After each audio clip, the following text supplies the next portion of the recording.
Hello everyone, and welcome to the Pisces Guide to Pop Culture. I'm of course your host TJ. So I was just on a TikTok live. If you were there, awesome. If you weren't, you missed out, but I'll be doing another one. So I was talking a little bit about queer villains and why they're important. So I thought, well, I haven't done one of those here at TikTok, I haven't done one of those here at the Pisces Guide lately. So I thought I'd talk a little bit about one of my very favorite queer villains in all of film history. I'm talking, of course, about Ursula from The Little Mermaid. Now, it's probably no surprise to you that, Ursula is arguably one of the queerest figures Disney ever created. Voiced by Pat Carroll of the deep, rich voice, given a song by Howard Ashman, noted homosexual songwriter for Disney. Everything about Ursula screams queer, from they don't underestimate the importance of body language to the, poor unfortunate souls, everything. Everything about her is queer, and I wanted to sort of sing her praises for a few minutes and why I think that she is such a compelling figure and why she endures in the sort of Disney pantheon of queer villains. We know that Disney, particularly Golden Age, Renaissance Disney, was very skilled at using sort of queer tropes, queer coding to convey who these are. But I think that, it goes beyond just the coding part. That is important, and I don't want to sort of minimize that. But I think that part of what gives Ursula her power is the sort of conventions of the musical itself, which often create these moments of spectacle and, song that sweep us up in feelings. And it's about feelings, and since we obviously are very much about feelings here in the Pisces Guide, I think that that's really where Ursula's potency as a villain comes in. And I mean, I will admit that I've always been partial to Ursula. When I watched the movie, it came out in 89, I was born in 84, so I was 5.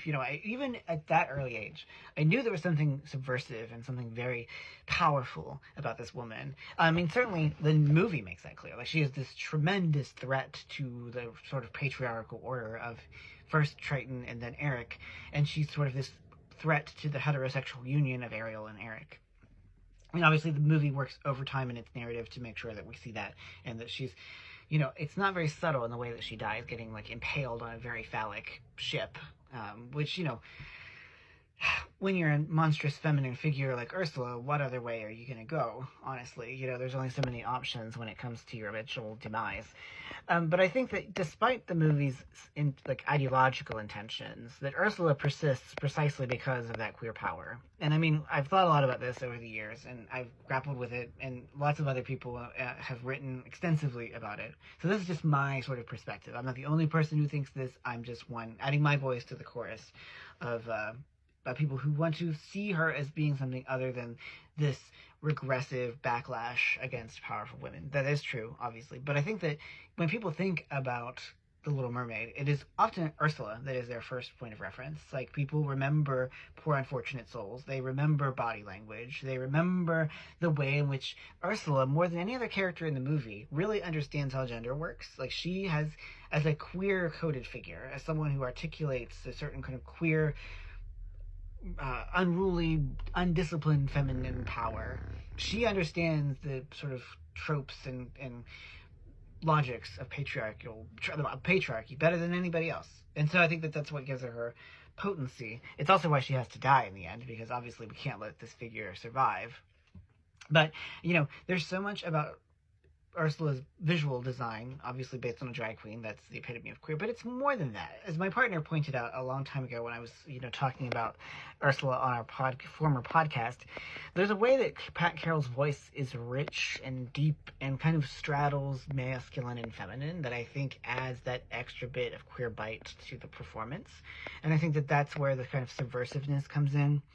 And, everything about Ursula, from the way that she slinks across the screen on her multiple legs to the way that she seizes power and sort of literally seizes, to get into psychoanalysis, the phallus of the trident to kind of assert herself as the dominant power over all the oceans. I would gladly have watched I would let Ursula basically destroy me if it came down to it, and I'm not ashamed to admit that.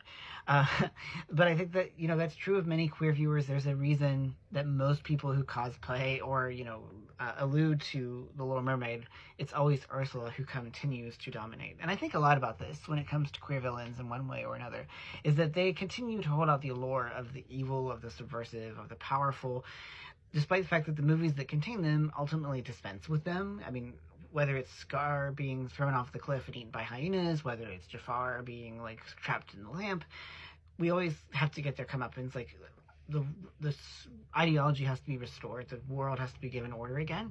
But no matter how much these movies try, no matter how very, very hard The Little Mermaid tries to make sure that we see Ursula as this monstrous creature that, I think about that moment when she burst out of her alter ego Vanessa.